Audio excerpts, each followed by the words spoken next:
Hello! In this video, we'll go through the guidelines for qualifying self-employed borrowers for a conventional or government loan and a few highlights of UWM's bank statement loan product. Let's get started with the scenario of a self-employed borrower seeking a conventional loan. First, the borrower needs at least 25% ownership in a business to be considered self-employed. If they own less than 25%, they could be qualified by providing proof of income with a K-1 or W-2 tax form. When running AUS for a self-employed borrower, pay close attention to the required number of years of tax returns, as this can change from loan to loan. For DU loans, the borrower will only need to provide their current personal tax returns if their business has been in operation for 5 or more years. If the business has been in operation for less than 5 years, the borrower needs to provide their business tax returns as well as their personal tax returns.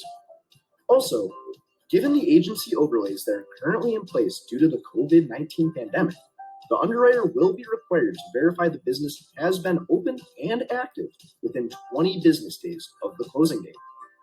In addition to the COVID-19 overlays, verification that the business is in good standing is always required. This can include evidence of any licensing certifications they may have, such as a government-issued business license or permit, a letter from a CPA, or an acceptable phone listing and address for the borrower's business, verified via an acceptable source on the internet. Once you have the appropriate documentation from your borrower, you need to determine the structure of the borrower's business from the following 4 options: sole proprietor, partnership, S corporation, or corporation. A sole proprietor is a borrower that works for themselves and who owns 100% of the company. This income will be listed under the Schedule C of their personal tax returns. A partnership is where a borrower works with at least one other individual and owns a percentage of the company. This income is listed under Schedule E of their personal returns. An S corporation is a company that can have up to 100 shareholders. Since this type of structure will have the same tax benefit as a partnership, this income is also listed under Schedule E of their personal returns. And finally, a corporation is where the company's income is not reflected on the borrower's personal tax returns. The company files its own returns using an 1120 corporation tax return. Once you've determined the business structure and how many years of tax returns will be required, you can now determine the specific documents that will be needed to meet the lending guidelines. For a sole proprietor, you'll need a Schedule C form as part of the personal 1040s. If business returns are needed for a partnership, you'll need a partnership 1065 form. For an S corporation, you'll need an S corporation 1125E form. And for a corporation, you'll need Form 1120 and any W-2s that the corporation might use to pay the borrower.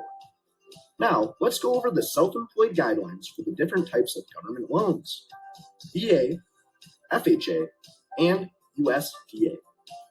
VA guidelines require 2 years of the borrower's personal tax returns, plus 2 years of business tax returns, if applicable, to document their self-employed income. FHA guidelines require 2 years of personal tax returns, 2 years of business tax returns, if applicable, a year-to-date profit and loss statement, and a balance sheet. And USDA guidelines require 2 years of personal tax returns, 2 years of business tax returns, if applicable, a profit and loss statement that covers the most recent quarter as of closing, and verification that the borrower's business was operational within 30 days of the note date, as well as a balance sheet that must be dated within 120 days of closing. At UWM, we also offer a product